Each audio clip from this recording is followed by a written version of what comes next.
लाइसिसु कइनो अमुक से चाइनीस माली अमुक से नेपाली माली अमुक से पंजाबी माली लाइटिंग से मो तौखले कइनो अमुक ngौथोय अमुक ngang कइनो अखोइनी कुचु कुमेन जाम फजबनिना मसक से पंगोन तो लेरे खंगदेने Let's go baby look at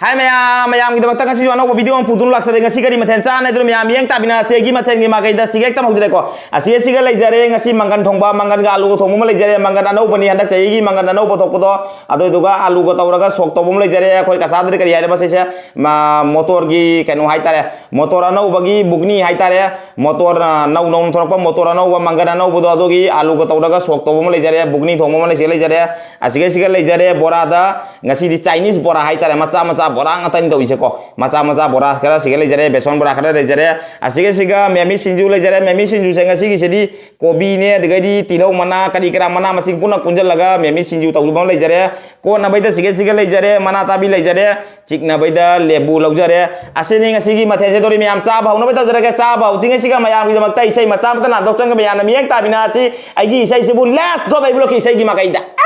matam dugi minok to matam dugi mi eng do lay sil gumna pai kare nong lay gumna hum kare thawai ga hak chang ga lay di makai wan ke nuk si bi nang budi kau bangam loi he aigi wan ke nuk si bi nang na aigi thawai ni nang na aigi punchi ni nang hak yak da punchi do are bangak ta ni matam dugi minok to matam dugi mi eng do lay sil gumna pai kare nong lay gumna hum kare thawai ga hak chang ga lay di makai nung si bi nang budi kau bangam loi he aigi wan ke nung si bi nang na aigi thawai ni nang na aigi punchi ni matam dugi minok to adori miam cha bau no beta jarage let's go baby loki kit yaw to jarage ha mai mathen se kari degi lausi ge mathen ji sam de ko mathen se kai de lausi gai nang ti ha ba du ko ekdam haijang ngare su sawba ja de miam mathen ji ma khang thani ngasi motor mangan dong ba si tani du jeng bi du mangan dong ba hawro de jeng du mangan dong ba mangan anau thok pani ko mangan si ekdam lau jarage adagi sinju si ga tawra cha tharage ngasi lebu si yu kara sunjan jage lebu se mahi thok thre inam da wain to ira khang de mahi kangchen bom kara jaw lai ra ga loin sa bani na wai ne ina pam ja bu loin phang de ne phangu numit tu dai para para sari se su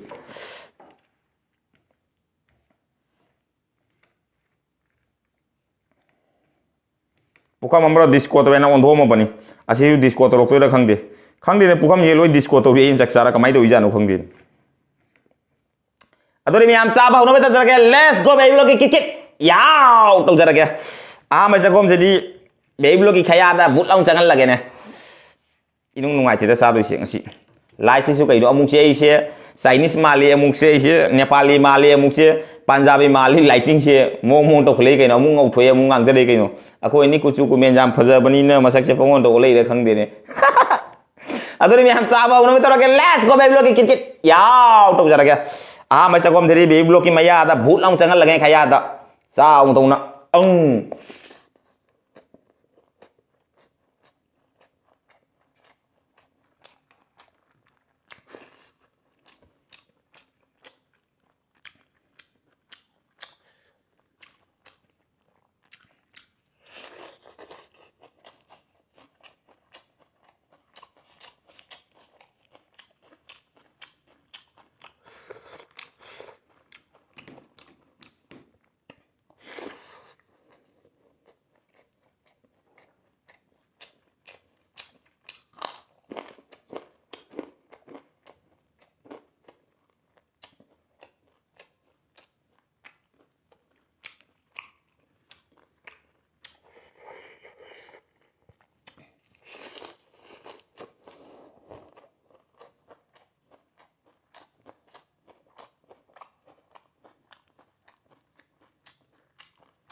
ꯆꯝꯊꯣꯡ ꯑꯃ ꯌꯥꯎꯔꯝꯒꯗꯅꯤ ꯑꯗꯨꯏ ꯍꯥꯎꯒꯗꯅꯤ ꯑꯩꯈꯣꯏꯅ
ꯁꯤꯡꯖꯨꯒꯤ ꯃꯍꯥꯎꯁꯦ ꯂꯩꯇ꯭ꯔꯦꯕꯣ ꯐꯖꯅ ꯍꯥꯎꯔꯦ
ꯍꯥꯎꯔꯦꯕꯣ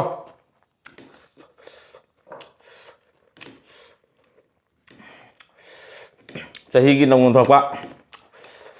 motor ꯑꯅꯧꯕ ꯁꯣꯛ ꯆꯥꯎꯕ ꯍꯥꯎꯔꯦ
ꯃꯌꯥꯝ ꯆꯥꯛꯁꯦ ꯆꯥꯕ ꯉꯝꯒꯗꯧ ꯃꯥꯟꯗꯦ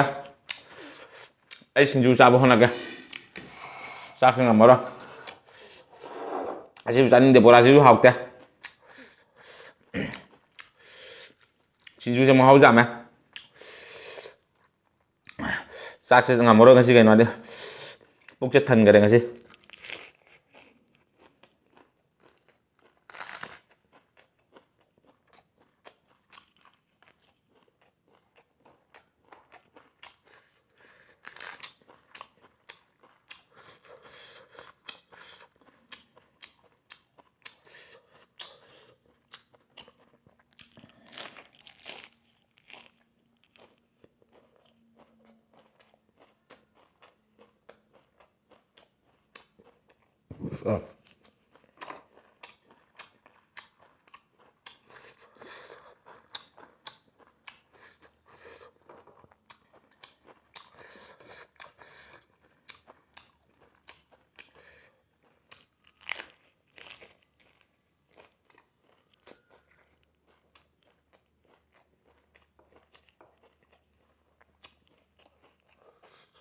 ngasi berasa prop cara berasa haute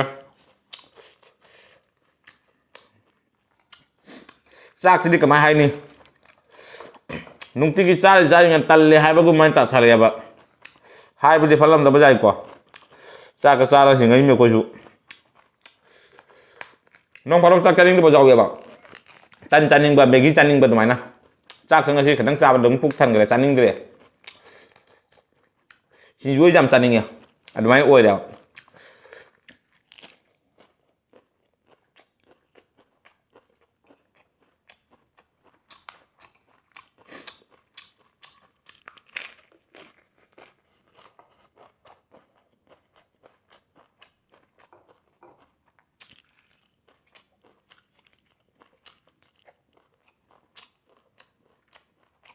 ai sukunya phong thang ra pula ngasi ha mình bora de prop chana sa pa jatra mahau ngo jaw dra kamai được không được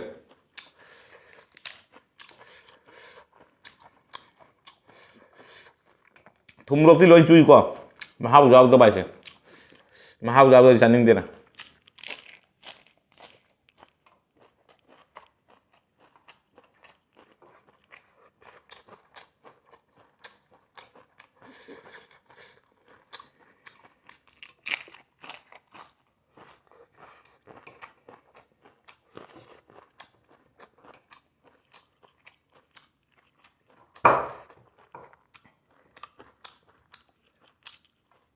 mayam video he nungai te su nungai khan na jen view ngasi di video nungai roi khang ya bora bu chat ra chak lem le hai chak lem de yam lem tai ya sinju noi na pu ga ngasi se